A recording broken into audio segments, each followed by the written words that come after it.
Johar in Surendu Soren ape sanam ko da Soren atang dalam pia. Anwa Soren sore ape penyen anyome kwa nyele kwa unkan marang peda okoy do aya jion re aya kami okte re aya bichar likate nuwa disam re nuwa raj re marang kami uka. Artihi nuwa sore in songe marang peda minaya Dr. Arun Urao. Dr. Arun Urao परिचय दो अगर उन्हें व्यक्तिगत परिचय लगाते यल खान दो IPS खोने retire करना हरियाणा कैडर रहे तहन करना आनीत भाजपा रे तहन तुलुई भाजपा ST मोर्चा रेन प्रभारी कनाए कार्यकारिणी सदस्य कनाए और असम रेन प्रभारी कनाए ST मोर्चा रेन और इंडिपेंडेंट डायरेक्टर लिखाते कोल इंडिया लिमिटेड रे होमिनाया आयमा लकन परिचय मिनाते मेनखान तिहिन उनी संगे दुरु ᱧᱟᱯᱟᱢ हुई कना नुआ दुरु ᱧᱟᱯᱟम रे उनी संगे आयमा लकन समाज रिया दिशोम रिया राजनीति रिया कथा उनी संगे गपल मराव कते लिंग आंजोमा आरापे हो आंजोम सेटर का तो देला तबे बुनु तांगदरामिया उनी और नुआ सावतेगी तांगदरामी कने डॉक्टर अरुण उराव आपका बहुत बहुत स्वागत है ट्राइब टीवी में। बहुत बहुत धन्यवाद सुरेंद्र जी। एक बहुत ही वर्सटाइल लाइफ और जॉब आपका रहा है, चूँकि पुलिस का जॉब किया आपने, डॉक्टर की डिग्री ली, लेकिन इससे पहले हम जानेंगे आपके पारिवारिक पृष्ठभूमि के बारे में। एक बहुत ही कह सकते हैं बहुत बड़ा योगदान आपके परिवार का रहा है, आपके दोनों ही परिवार का, यानी आपके खुद का जहाँ से आप आए बाबा बंदी उराव वो भी IPS थे और झारखंड के लिए कोई नया नाम नहीं है। दूसरी तरफ आपके father in law doctor Kartik Oraon वो भी एक बहुत बड़ी हस्ती थे। तो इतनी बड़ी हस्ती के घर में जन्म लेना ये आपके लिए कितना आपके कैरेक्टर को उभारने में कितना सहयोगी साबित हुआ? सुरेंद्र जी, बहुत भाग्यशाली हूँ जो ऐसे मुझे पिता और ससुर मिले, सास मिले, और ये मेरे लिए बड़ा चुनौती था कि जिनके सामने आप पले और बढ़े, तो एक बड़ी चुनौती थी कि आप उस के लेवल तक पहुंच पाएंगे कि नहीं पहुंच खरा उतरना हाँ, उनके सोच पे खरा उतर पाऊंगा नहीं पाऊंगा। तो ईश्वर की कृपा रही और पिताजी हमेशा मोटिवेट करते रहे, तो आज जहाँ कुछ भी पहुँचा हूँ ये उनके आशीर्वाद है जी। उनका आशीर्वाद है और आपका खुद का मेहनत भी है। ये बड़ा दो तीन ऐसे झारखंड में पॉलिटिक्स में ऐसे हस्ती रहे। एक डॉक्टर अजय कुमार हैं, वो भी MBBS की पढ़ाई करके वो भी IPS बन गए, फिर राजनीति में आ गए। एक उदाहरण आपका भी है कि आपने डॉक्टरी की, रांची मेडिकल कॉलेज से आपने पढ़ाई की, डॉक्टर की डिग्री ली और फिर इसके बाद आपने IPS यानी यूनियन पब्लिक सर्विस कमीशन को फाइट किया और इसके बाद IPS की नौकरी। ये डाइवर्सिटी कहाँ से आई? ये मन में बदलाव कहाँ से आया? इसलिए कि आपके पिता भी IPS थे या फिर क्योंकि और? देखिए, हर बच्चे के लिए उसके पिता से बड़ा आदमी कोई नहीं होता है, और हर बच्चा आइडियलाइज करता है अपने पिता को या अपने घर में बड़े भाई को। तो मेरे घर में एक ऐसे शख्सियत थे जिसको हम लोग सभी भाई बहन ने हमेशा उसी दृष्टि से देखा। तो वो एक मन में था कि पुलिस सर्विस में जाऊं, लेकिन पिताजी की बड़ी दिली इच्छा थी कि घर में कोई बच्चा डॉक्टर बने। अब न जाने क्यों उनकी सोच थी ये, तो वो घूम फिर के मेरे ऊपर केंद्रित हो गई कि भाई इस डॉक्टर भी यही बने, IPS भी यही बने। नहीं, पता नहीं IPS बनेंगे नहीं, लेकिन डॉक्टर बने ज़रूर है जी। तो वो उन दिनों प्री मेडिकल डेंटल टेस्ट हुआ करता था जब संयुक्त बिहार होता था सुरेंद्र जी। तो मेरा फॉर्म भी PMDT का फॉर्म उन्होंने ही भरा और तैयारी मैंने तैयारी की और क्वालिफाई किया। मेडिकल कॉलेज रिम्स से ग्रेजुएशन किया और उसके बाद UPC कंडक्ट करती है कंबाइंड मेडिकल एग्जामिनेशन, उसके थ्रू मैं दिल्ली में करीबन 4.5 साल नौकरी किया। और दिल्ली में मैं भाग्यशाली हूँ कि मुझे प्राइम मिनिस्टर मेडिकल टीम में चुना गया। शाह कमीशन के निर्देश से राजीव जी के असैसिनेशन के बाद एक medical team, emergency medical team बनी थी, जो प्राइम मिनिस्टर के साथ लगातार जहाँ भी रहते हैं, Race Course Road, South Block, और उनके साथ में 10 डॉक्टरों की एक टीम बनी। उस टीम में मुझे चयनित किया गया और वहीं मैं प्राइम मिनिस्टर की सिक्योरिटी, आपको पता है, स्पेशल प्रोटेक्शन ग्रुप की होती है और स्पेशल प्रोटेक्शन ग्रुप को हेड करने वाले IPS अफसर ही होते हैं। तो उन लोगों के संपर्क में आया और उन लोगों का प्रभाव था और एक मन में तो सोच थी ही, थोड़ा एक वहाँ समय भी मिला दिल्ली में रह के तैयारी की और 1992 में भारतीय पुलिस सेवा के लिए यूपीएससी के माध्यम से चयन किया गया। जी। तो दोनों ही ख्वाहिश आपने खुद की भी पूरी कर ली, अपने पिता की भी दिली इच्छा आपने पूरी कर ली। पुलिस का सर्विस करते हुए आपके लाइफ में कौन कौन से ऐसे बेहतरीन अनुभव आए? क्योंकि मुझे जानकारी है आपसे अनौपचारिक बातचीत में कभी कभी ये सुनने को भी मिला है कि वो ऑपरेशन ब्लू स्टार में भी के दौर में भी आप लोगों की बड़ी दुश्वारियाँ रही उस दौर में। तो कुछ किस्से उस वक्त के हम सुनना चाहेंगे। ऑपरेशन ब्लू स्टार में तो नहीं शामिल था मैं, क्योंकि 1992 बैच का था।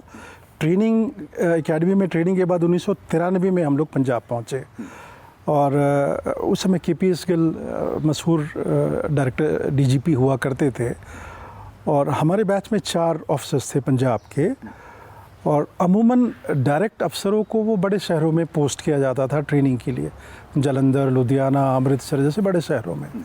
लेकिन गिल साहब का मानना था कि ये बच्चे अगर टेररिज्म के माहौल में अपने आप को ढालें नहीं, सीखे नहीं, तो आगे कैसे अफसर बनेंगे। तो हम चारों की उस वक़्त ट्रेनिंग के दौरान नियुक्ति पाकिस्तान के साथ लगते हुए जितने ज़िले हैं पंजाब के, मजीठा, गुरदासपुर से लेके अमृतसर और तरन तारण, मुझे तरन तारण के लिए चुना गया। और तरन तारण सुरेंद्र जी आप जानते हैं खालिस्तान का वो अघोषित राजधानी तरन तारण था।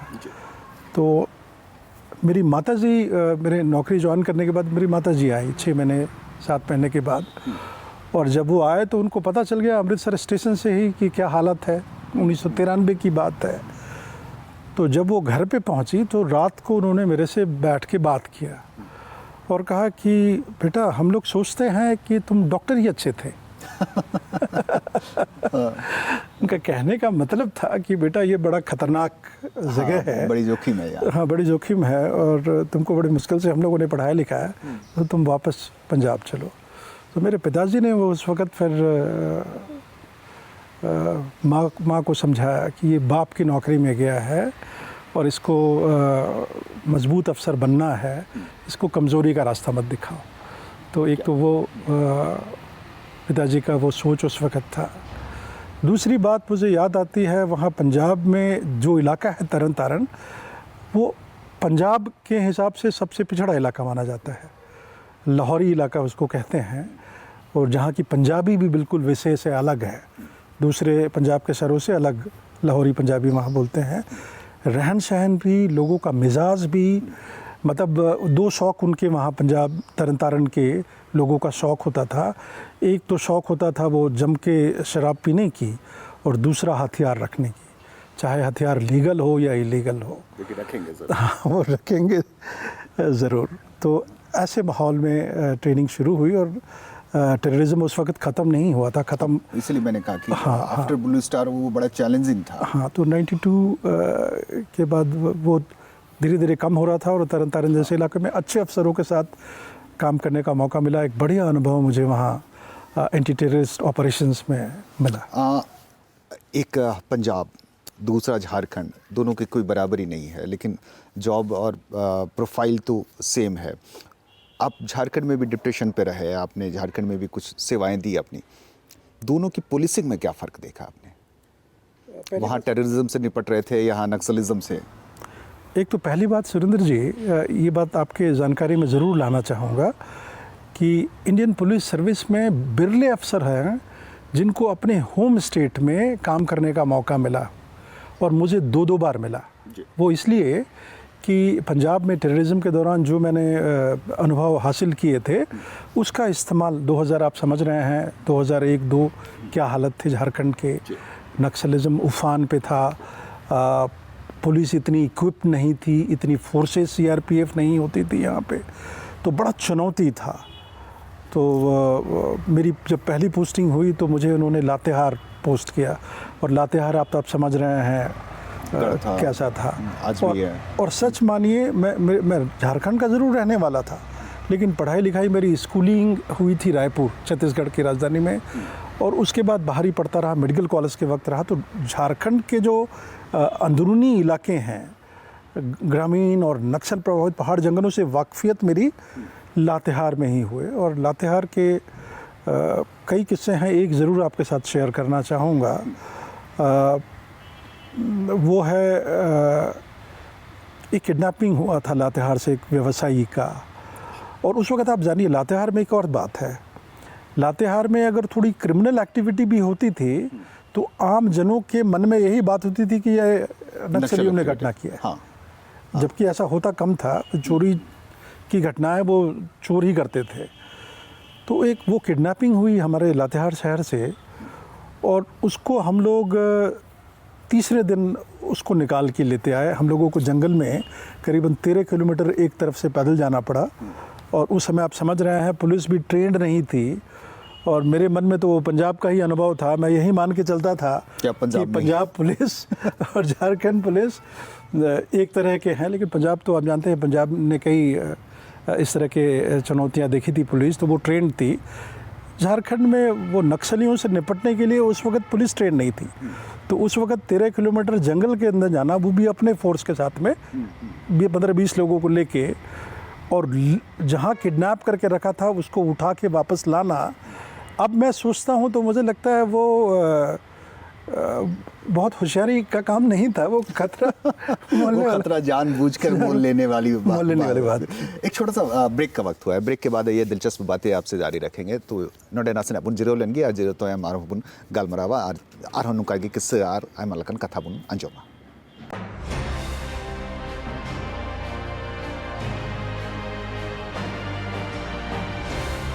ब्रेक तो हम तमदारा पे आप पे लकना द सोरेंसो और द सोरेंसो रे तेही मरंग पड़ा लकाते में इनसोंगे डॉक्टर अरुण राव। डॉक्टर अरुण कोदो कोल इंडिया लिमिटेड रे इंडिपेंडेंट डायरेक्टर मिनाया नी तो आई उना लहारे चिकु चिका बड़ा लेदा उना कुन ब्रेक लहाबुन अंजोमे कान था ना। तो कथा बुन लहा से लगी कुछ कथा आर हो सारे मिना आर पुलिसिंग अनुभव रिया झारखंड पुलिस को, वैसे भी बिहार और झारखंड की पुलिस को बहुत ज़्यादा फ़र्क करके नहीं देखा जा सकता, दोनों की एक ही जैसी कैरेक्टर या नेचर है।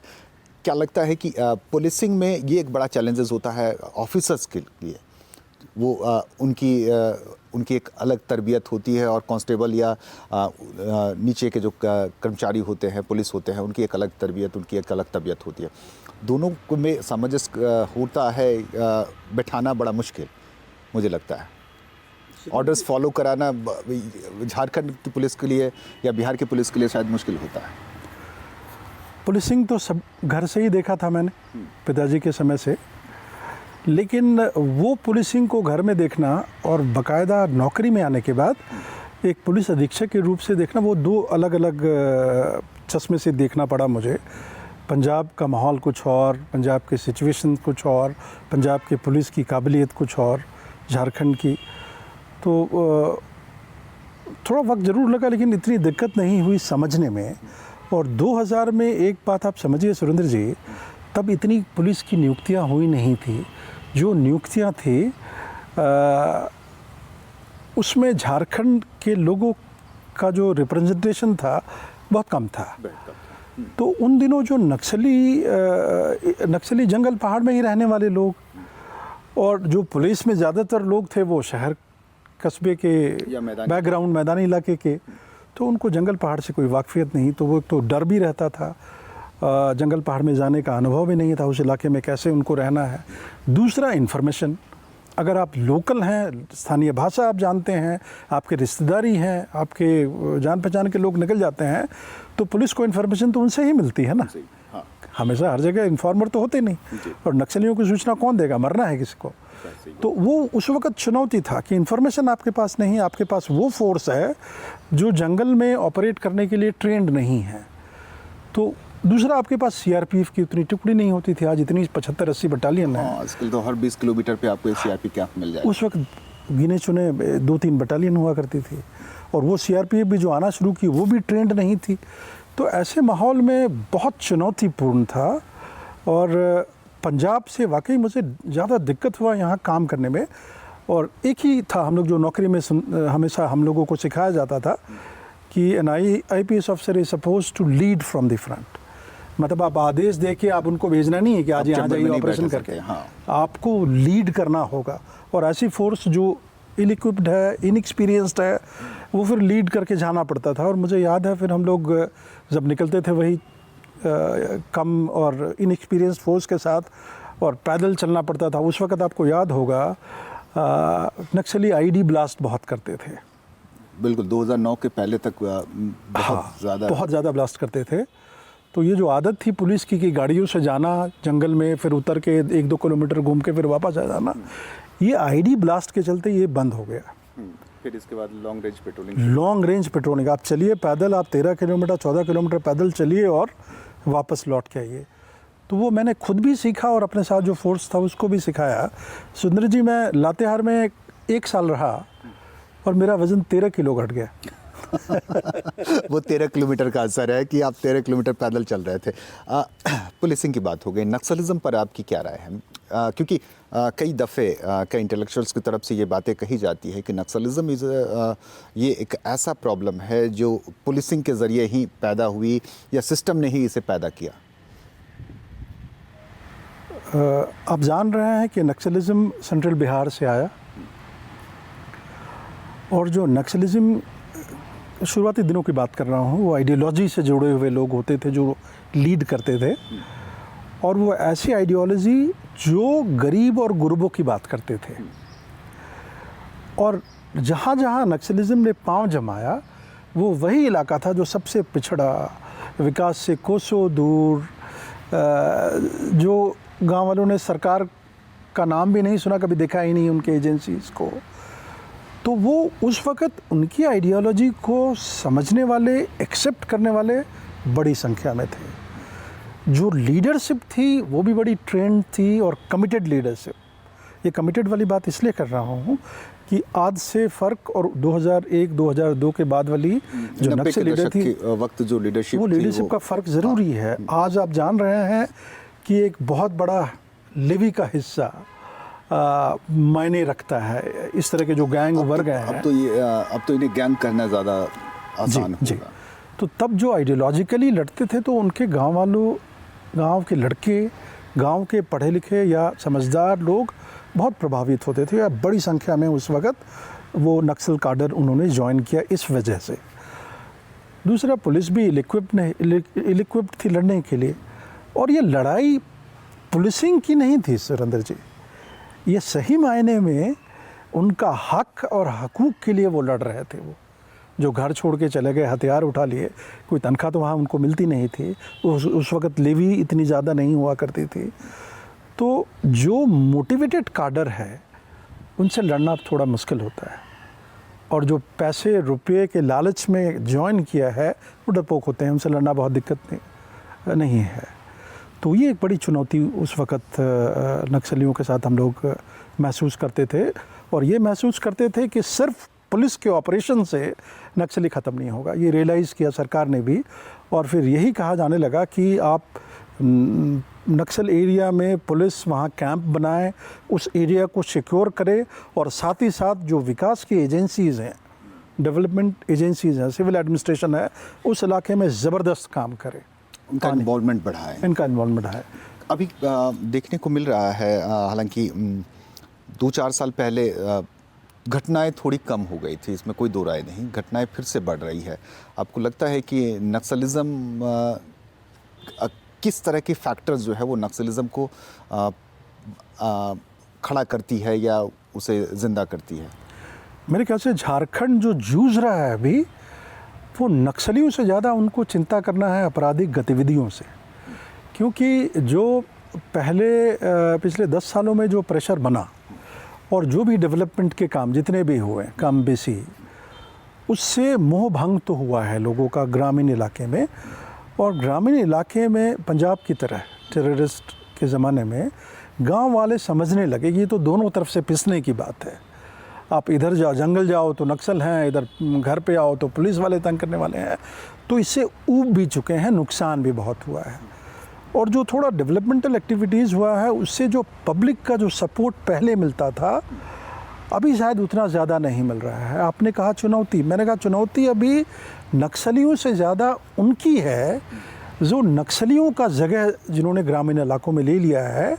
10 लोग मिलके 5 हथियार वो 10 में से हो सकता है 1-2 नक्सली संगठन से ही भागा हुआ हो, अब वहीं से ट्रेंड होकर आया ट्रेन होकर आया है। वो 10 पैटर्न, वो नक्सली वाला पैटर्न वो अपना रखे हों, 10-20 लेकिन काम लोगों वो का- हाँ। बिल्कुल शातिर अपराधियों वाली कर रहे हैं। 10-15 लोगों का गैंग बना के 5 हथियार लेके इनका सिंगल पॉइंट प्रोग्राम है लेवी वसूलो।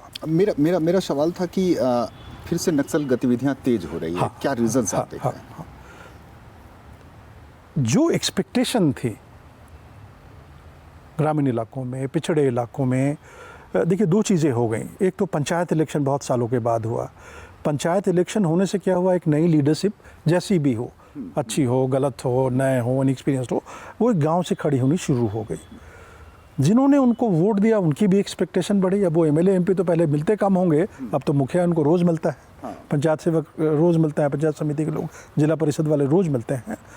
तो ये सही भी बात है कि आम लोगों की जो एक्सपेक्टेशन है उसमें कहीं ना कहीं हम लोग खरे नहीं उतर पाए।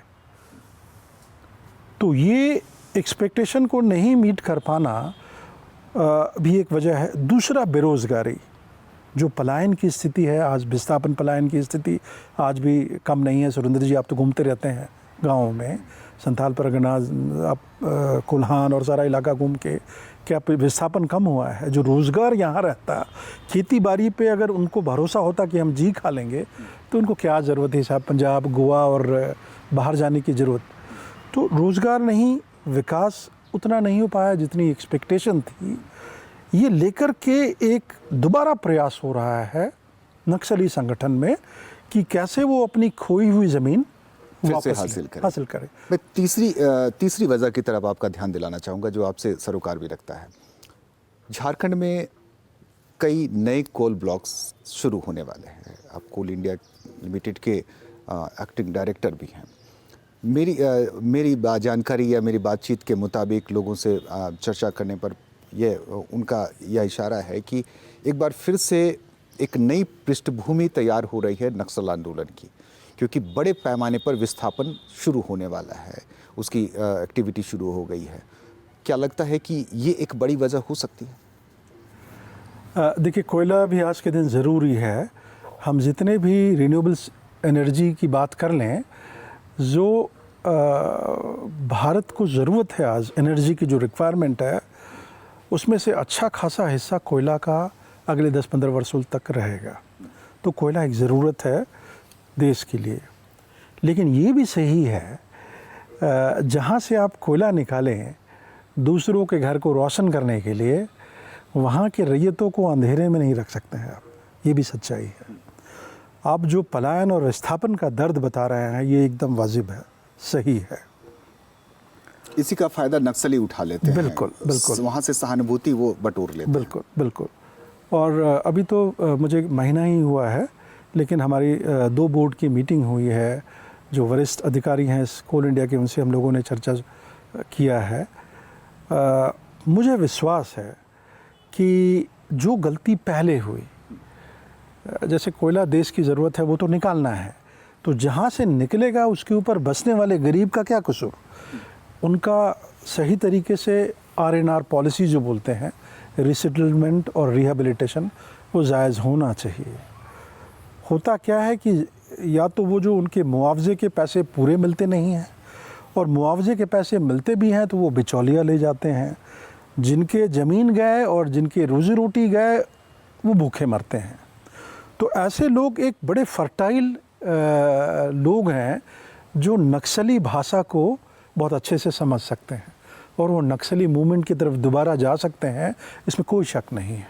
एक छोटा सा ब्रेक का फिर से वक्त हो गया है, हम ब्रेक लेते हैं। फिर इसके बाद झारखंड में बगैर कोयला विस्थापन के बात किए हर मुलाकात अधूरी रह जाएगी, और आप हमारे लिए वो खास शख्सियत है जिस पर हम इससे पर थोड़ी लंबी बातचीत कर सकते हैं। एक छोटा सा ब्रेक के लिए रुकते हैं। मतलब जिरोलनगी इन्हें कहते हैं झारखंड रिया मूल हित रिया गालमरालिंग एहोबाब मेनखान ब्रेक तायो।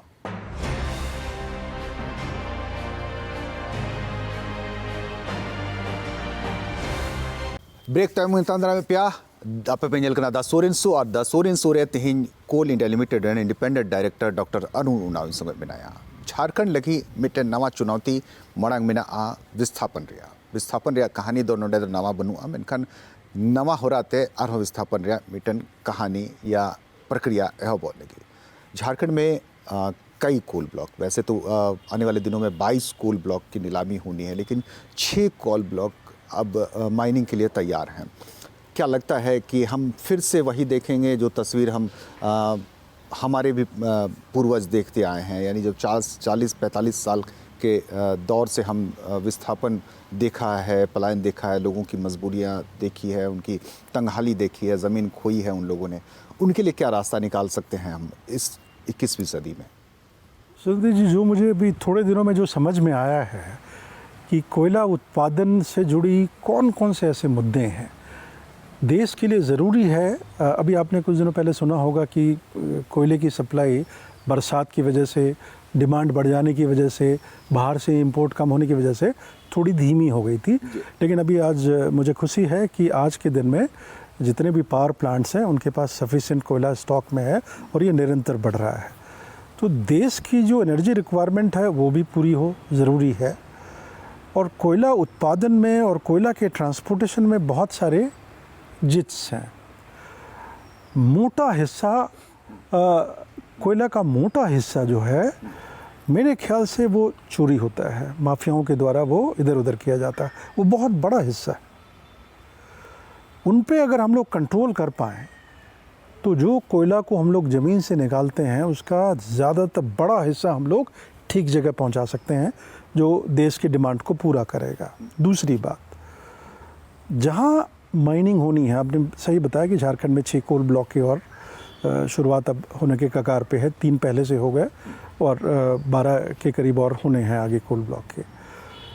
इनमें हम लोगों को और केंद्र सरकार, खासकर मोदी जी के नेतृत्व में, इस बात को उन्होंने बहुत गंभीरता से लिया है कि कोयला का उत्पादन गरीबों को मारने में ना हो जाए। गरीब मरे, हमारी चिंता उसी तरफ। हाँ, गरीब मरे और कोयला से अमीर के घर रोशन हो, ये बंद होना चाहिए। तो इसका बड़ा ख्याल कोल इंडिया लिमिटेड रख रही है। केंद्र सरकार और मुझे उम्मीद है राज्य सरकार की भी यही जिम्मेवारी है कि अगर जितना कोयला निकलता है, जितने भी कोल ब्लॉक्स अभी इन ऑपरेशन हैं, उसका ज़्यादातर कोयला ठीक जगह अगर पहुंच जाता है तो ये बहुत ज़्यादा लोगों को विस्थापित करने की ज़रूरत नहीं होगी, पहली बात। दूसरी बात, लेकिन जो रिक्वायरमेंट है उसके लिए कुछ कोल माइंस को ऑपरेट करना पड़ेगा। और खुशकिस्मती या बदकिस्मती से जो लोग वहाँ रहते हैं, उसमें जो R&R पॉलिसी है CIL का, मैं स्टडी कर रहा था कोल इंडिया का, वो नियरली फुल प्रूफ है। लेकिन उस पॉलिसी का ज़मीन पे उसका इम्प्लीमेंटेशन होना, ये इंश्योर करना, ये हम लोगों की जिम्मेवारी है और उसको हम लोग इस बार ज़रूर इंश्योर करेंगे। सर, कोल इंडिया के एक अधिकारी होने के नाते क्या आपको लगता है कि पिछले दिनों जो गलतियां हुई है, इस बात को एक्सेप्ट करने में तो आपको कोई गुरेज नहीं है, उन गलतियों में हमारी कुछ आंदोलनकारियों से बात हो रही थी, उन्होंने कहा कि कोल वहाँ जो आंदोलन हो रहे हैं ज़मीन ना देने की, कोल बेरिंग एक्ट के तहत उनकी ज़मीनें ले ली जाएगी, वो आंदोलन फीके पड़ जाएंगे। ये ज़रूर है कि फीके पड़ जाएंगे, लेकिन कुछ लोगों की राजनीति ज़रूर चमक जाएगी, या फिर बेहतर यही हो सकता है कि उनके आंदोलन की बदौलत कुछ अच्छे सिचुएशन और कुछ अच्छी डिमांड्स उनके पूरे हो जाएं। लेकिन जो पिछले दिनों जो गलतियां हुई है उनकी भरपाई कैसे हो सकती है? अगर आप ECL के इलाके में जाएं या अमड़ापाड़ा पचवाड़ा के इलाके में जाएं तो बड़ी दुखद स्थिति है। मैं आपसे दरख्वास्त भी करूंगा कि आप इस पद पर रहते हुए 1-2 बार ज़रूर उन इलाकों में विज़िट करें, लोगों के हालात पर ज़रूर देखें। बिल्कुल ज़रूर सुरेंद्र जी, इस राज्य के होने के नाते और झारखंड से CCL, झारखंड में जो ऑपरेट करने वाली CIL की सब्सिडरी कंपनियां हैं, उनमें से CCL है, BCL है, ECL है और CMPDI है। तो इनके जो इलाके हैं, इन तीनों के खनन क्षेत्र इलाके में, दुमका में मैं रहा हूँ, आपकी जानकारी में है।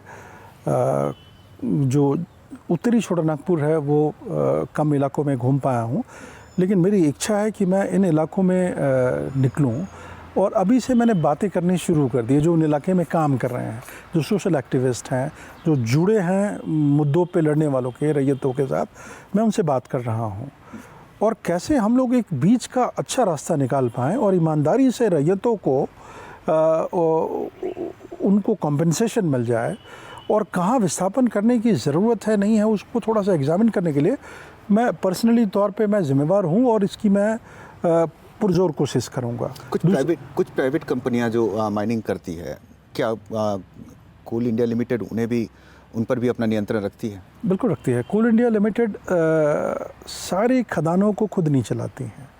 वो हम लोग एग्जामिन करते हैं कि कौन सा माइंस को CIL अपने स्ट्रेंथ से चलाए, अपने रिसोर्सेज से चलाए, तो उस पे फ़ायदा हो हम लोगों को। अल्टीमेटली तो बिज़नेस में फ़ायदा ही देखा जाता है, नुकसान में कौन जाएगा जी। तो ऐसे में कई खदानें हैं जिन पे लगता है कि प्राइवेट पार्टीज़ को लाने से कोल इंडिया का देश का खर्चा बचेगा और उत्पादन उतना ही ज़्यादा मिलेगा, तो प्राइवेट पार्टीज़ को भी वो कोल माइनिंग के लिए MDOs जिनको बोलते हैं वो दिया जाता है। वो एक विधि का तरीका है, प्रोसीजरल तरीका वो फॉलो करके किया जाता है।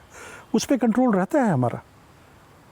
आप कैसे निकाल रहे हैं, कैसे लोगों के साथ आप मेरे पास ये शिकायत आई है कि अमड़ापाड़ा पचवाड़ा के इलाके में जो BGR कंपनी अब माइनिंग कर रही है, इससे पहले एमटा और पेनिम कर रहे थे, उन्होंने मुआवजा पूरा नहीं दिया, बावजूद इसके माइनिंग होती गई और अब भी माइनिंग हो रही है। और अब जो कंपनी BGR माइनिंग कर रही है ये उनकी मुआवजा नहीं चुका रही। मैं ECL के CMD से इस विषय पर ज़रूर बात करूंगा, और ज़रूरत पड़े तो मैं इस इलाके में ज़रूर जाऊंगा। ब्राह्मणी का इलाका बता रहे हैं, पचवाड़ा का इलाका, पाकुड़ का इलाका, अमड़ापाड़ा का इलाका का बता रहे हैं, वो मैं ज़रूर विज़िट करूंगा, और आपसे भी रिक्वेस्ट करूंगा कि आप भी चलें मेरे साथ। एक और बात जो ज़रूरी मैं कहना चाहूँगा, वो चूँकि कोयला का मसला लॉ एंड ऑर्डर से एकदम डायरेक्टली जुड़ा रहता है। आप जानते हैं, आपने गुड्डा में देखा है, आपने पाकुड़ में देखा है, धनबाद, बोकारो, रामगढ़, आपने चतरा इलाके में देखा है। और लॉ एंड ऑर्डर स्टेट का सब्जेक्ट है, तो लॉ एंड ऑर्डर कैसे मेंटेन रहे, कैसे हमें पुलिस और ज़िला प्रशासन का पूरा मदद मिले, कैसे माफिया, गुंडागर्दी, चोरी कंट्रोल हो, पता नहीं बंद हो पाएगा कि नहीं हो पाएगा। और अनड्यू प्रेशर CIL की जो सब्सिडीज कंपनीज़ हैं उन पे ये गुंडे बदमाश नहीं कर पाएँ, चाहे किसी की भी मदद से, उस पर कंट्रोल करना स्टेट गवर्नमेंट की जिम्मेवारी है। और मुझे भरोसा है राज्य सरकार के मुखिया पर और राज्य सरकार पे, राज्य सरकार के अधिकारियों पे, कि इस पे वो पुरजोर कंट्रोल करेंगे, ताकि झारखंड जहाँ से कोयला उत्पादन हो रहा है इसका मैक्सिमम बेनिफिट मिल सके, और हम लोग सिर्फ माइनिंग के लिए जगह ढूंढते नहीं रहें और गांव वालों को खाली नहीं कराते रहें। बशर्ते जितने माइनिंग हो रहे हैं उनका प्रॉपर यूटिलाइजेशन हो जाए, तो इससे बड़ा फ़ायदा होगा। एक सुझाव भी कई जन संगठनों की तरफ से या पर्यावरणविद की तरफ से आते हैं कि कोल इंडिया लिमिटेड के पास जो माइनिंग एरिया, जहाँ से माइनिंग पूरी हो गई है, उन एरियाज़ को वो डेवलप कर सकते हैं, वहाँ पर वो इंडस्ट्रीज़ लगा सकते हैं उसको रिफ़िल करके। इस तरह की कोशिशें होनी चाहिए। मेरा ख़्याल है कि अब इस तरफ कोल इंडिया को सोचना चाहिए कि जो माइनिंग करके जो इलाके खाली हो गए हैं उनको फिर से भर करके वहाँ उस ज़मीनों का उपयोग होना चाहिए। बिल्कुल, देखिए ये तो कानून भी यही कहता है कि माइनिंग करने के बाद उस एरिया को दोबारा कैसे दोबारा हरा भरा कैसे किया जाए, ये जिम्मेवारी माइनिंग करने वालों की है। कितने पेड़ कटे उतने पेड़ लगने चाहिए, जितने आपने खाई गड्ढे बनाए उसको भरिए और उसको फिर दोबारा रहने के लायक, हैबिट करने के लायक बनाया। तो इसमें दो बातें मैं बताना चाहूँगा जो काम कर रही है CIL। पहला तो जुड़ा है पानी की बहुत कमी, ड्रिंकिंग वाटर की बड़ी कमी है, आप जान रहे हैं, और ऐसे बहुत सारे ओपन कास्ट माइन हैं जिसमें खूब सारे पानी जमा है। उन पानी का इस्तेमाल पीने के लिए हो जाए तो बहुत बढ़िया, नहीं तो खेती बाड़ी के लिए, इरिगेशन के लिए कैसे उन पानी का इस्तेमाल कर सके, उस पर काम किया जा रहा है।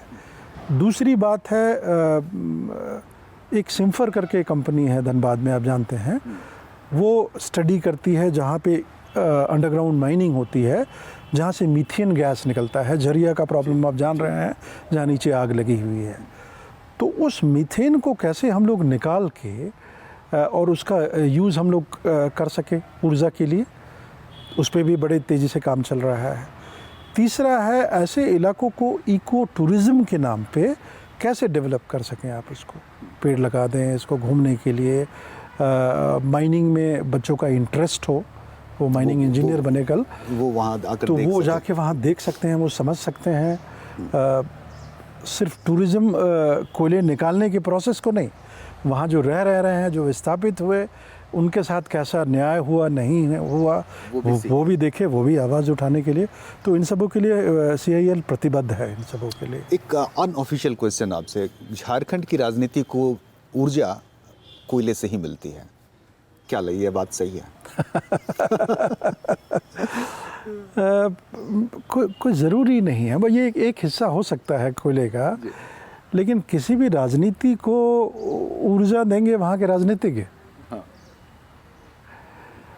राजनीतिज्ञ अगर अच्छे हों, जैसे कि यहाँ के युवाओं की एक्सपेक्टेशन है, पढ़े लिखे, ईमानदार, काबिल, समर्पित, ऐसे अगर राजनीतिज्ञ आएँ तो कोयले पे डिपेंडेंसी कम हो जाएगी। एक छोटा सा ब्रेक लेते हैं, ब्रेक का वक्त हुआ है तो ब्रेक ले लेते हैं। नोडेना सनाजीरोलन की इन्हें कहते हैं राजनीतिक गालमरा, पॉलिटिकल गालमरा यह वाली।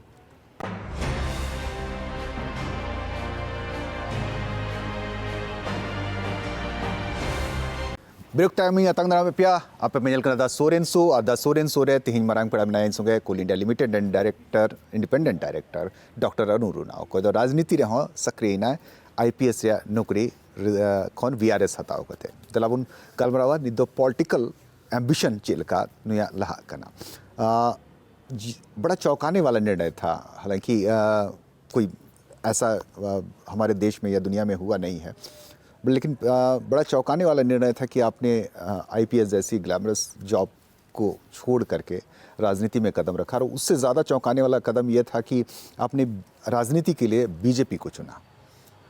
क्या वजह रही?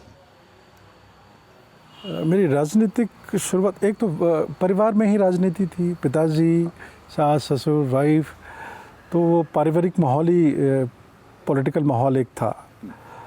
दूसरा मेरे आगे एक एग्जाम्पल देने वाले लोग थे, मेरे फादर इन लॉ, मेरे फादर, जिन्होंने नौकरी पूरी नहीं की, 10-10 साल, 12 साल, 20-20 साल की नौकरी छोड़ के समाज के बीच में वो कूदे, तो मेरे घर में उदाहरण था।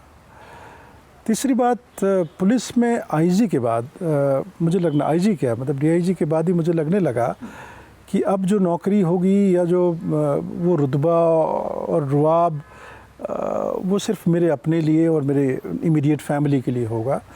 लेकिन झारखंड में डिपुटेशन पे काम करने के बाद, यहाँ के रहने का निवासी होने के बाद, हमेशा मुझे ये कॉल झारखंड से आता रहता था। कॉल मतलब आत्मा, अंतरात्मा की पुकार कि आप यहाँ वापस लौटिए और जितना कुछ आपको मिलना था मिल गया, अब आप उनके लिए काम करिए जो डिज़र्व करते हैं। आपके पिताजी और फादर इन लॉ ने काम किया। दूसरी बात, आपने कहा भारतीय जनता पार्टी को चुनने का, तो मेरी राजनीतिक शुरुआत कांग्रेस से शुरू हुई और 2014 में मैं वॉलंटियर रिटायरमेंट लेके आया और 2017 में मैं कांग्रेस में रहा, करीब 2.5 साल तक रहा और 2019 में मैं भारतीय जनता पार्टी की तरफ आया। वजह आप पूछ रहे हैं, एक बड़ी वजह तो है माननीय प्रधानमंत्री जी नरेंद्र मोदी जी, जैसे फैसले उन्होंने लिए और जिस तरह के निर्णय से प्रभाव पड़ा, और ख़ासकर विशेषकर, हालांकि सबका साथ सबका विश्वास ये पार्टी का मंत्र है, लेकिन गरीब, वंचितों और पिछड़ों के लिए जो पिछले 7 साल में काम हो रहे हैं और हुए हैं, उसने मुझे बहुत प्रभावित किया। दूसरी बात, मैंने आपको इसके पहले हम लोगों ने जो दौर में जो बात किया कि राजनीति को सही ऊर्जा देने के लिए अच्छे राजनीतिज्ञों का आना ज़रूरी है। तो अच्छे राजनीतिज्ञों को कौन मौका देगा? जो पार्टी के शीर्ष में बैठे हैं, शीर्ष नेतृत्व है, वो मुझे भाजपा में नज़र आता है, भारतीय जनता पार्टी में नज़र आता है कि यहाँ वैसे नेतृत्व जो ईमानदार है, जो काबिल है, जिनके पीछे एक मजबूत आइडियोलॉजी है, उन लोगों को मौका दिया जाए, वो मुझे इस पार्टी में दिख रहा है। ये चीज़ें आपको झारखंड मुक्ति मोर्चा में या कांग्रेस में क्यों नहीं दिखाई देती? कांग्रेस की छोड़ने की एक बड़ी वजह यही थी, वहाँ वही पुराने ढर्रे पे राजनीति चल रहा था। एक हाथ से पैसा कमाओ, दूसरे हाथ से पैसा बांटो वाला। दूसरी बात, अगर आप यंग हैं, कैपेबल हैं, प्रोफेशनल हैं, उनको वो जगह पार्टी में नहीं मिल रही थी, क्योंकि जो पुराने जो घाघ बैठे हुए हैं वो नए लोगों को मौका देने की स्थिति में नहीं थी। वो परिवर्तन मुझे इस पार्टी में दिख रहा है। जिन पार्टियों का नाम लिया उसमें वो दिख नहीं रहा है। लोग कहते हैं पारिवारिक पार्टी। एक बात मैं कहना चाहूँगा, परिवार आपको एक बार चुनाव तो जिता देगा, परिवार के नाम पे, पिता माँ बाप के नाम पे, दूसरी बार नहीं जिताता है वो। आपको अपने बल पे खड़ा होना पड़ता है। लेकिन यहाँ तो ऐसे कई उदाहरण है कि परिवार के दम पर ही आप 40 साल से 20 साल से राजनीति करते आए। कुछ झारखंड में सभी इलाके एक जैसे नहीं हैं।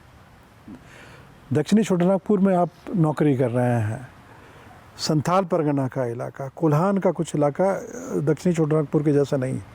उत्तरी छोटानागपुर का इलाका देख लियो बिल्कुल अलग है, पलामू का इलाका बिल्कुल अलग है।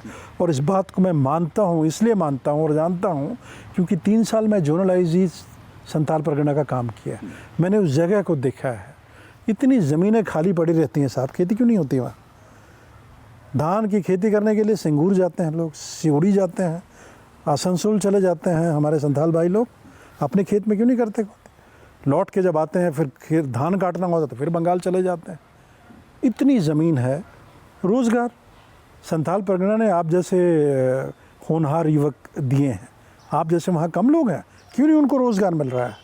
जिस तरह की राजनीति उस इलाके में की गई है, वो इस इलाकों को पिछड़ा करने की राजनीति की है। मतलब आपका कहना है कि एक राजनीतिक किलेबंदी हो गई है, घेराबंदी हो गई है। बिल्कुल। और उस घेरे से बाहर लोगों को निकलने नहीं दे रहा है। और युवा साथी ही निकाल पाएंगे इस किलेबंदी से, अगर उस हालात को बदलना है तो।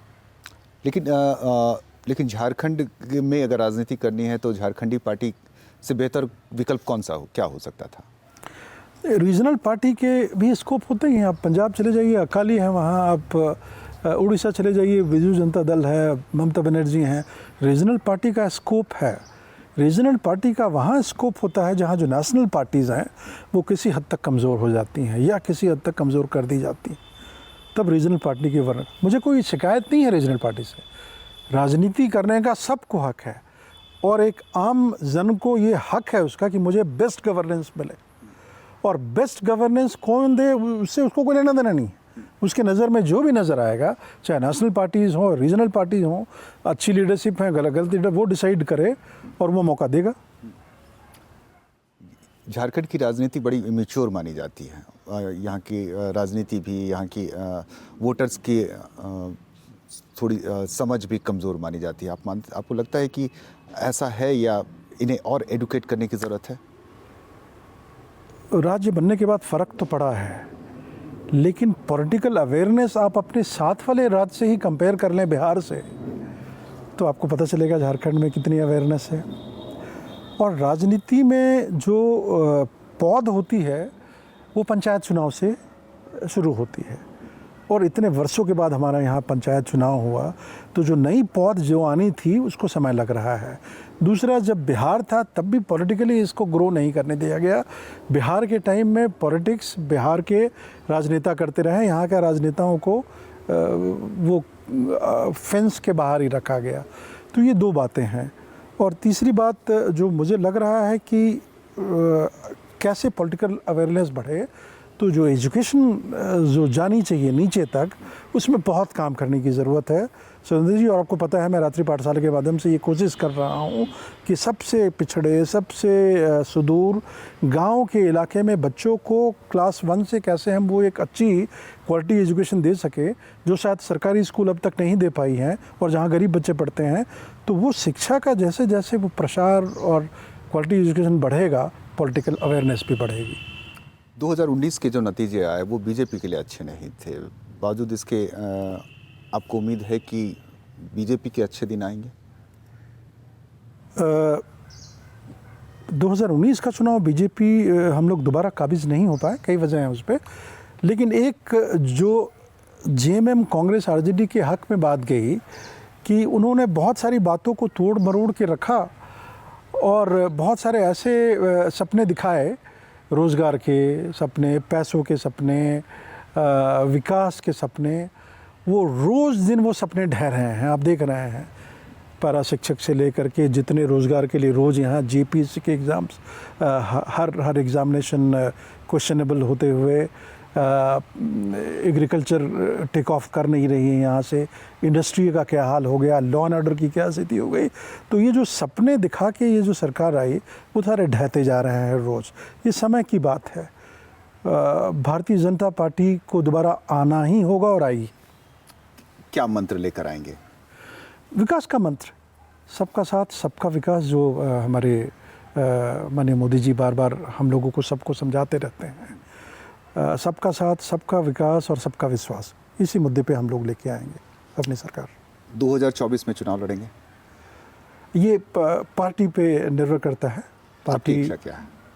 पार्टी जो जिम्मेदारी देगी, मुझे उन्होंने कोल इंडिया भेजा, मैं काम कर रहा हूँ कोल इंडिया में। और आपको लोकसभा क्षेत्र या विधानसभा क्षेत्र भेजेगी तो वहाँ भी काम जहाँ पार्टी जहाँ भी मुझे भेजे। 2014 से नौकरी छोड़ के इसीलिए तो आया कि समाज के साथ साथ लगा एक इनका एक प्लेटफॉर्म बड़ा होता है, पार्लियामेंट का, लो विधानसभा का, जहाँ आप ज़्यादा काम कर सकते हैं। तो पार्टी जिसके योग्य मुझे समझेगी, मैं तैयार हूँ उसके लिए। चलिए, मेरी शुभकामना 2024 के लिए और वर्तमान जो जिम्मेदारी मिली है उसके लिए भी। और ट्राइब टीवी की तरफ से आपका बहुत बहुत धन्यवाद। आपने अपना समय दिया, अपने विचार दिए, इसके लिए आपका बहुत बहुत शुक्रिया। Thank you Surendra ji, thank you very much. तो मैं नाजम के दिया डॉक्टर अरुण उराव मिटन नुकान शख्सियत कना ओकोया कमी दो नित हो बांग चबाव कना कमी हो रहा इदी इदा कोल इंडिया रेन एक्टिंग इंडिपेंडेंट डायरेक्टर लेकाते कमी कना हिजुकान दिन रे अगर नुजिमय नाम खान तो लोकसभा और विधानसभा रे हों कमिया तो ही लगे नुगी आर हों जहाँ नवा पेड़ा संगे गालमराव हुआ हिजुकान द सोरेन सोरिया एपिसोड रे उन हबी इजाज़त बिन पे जोहार।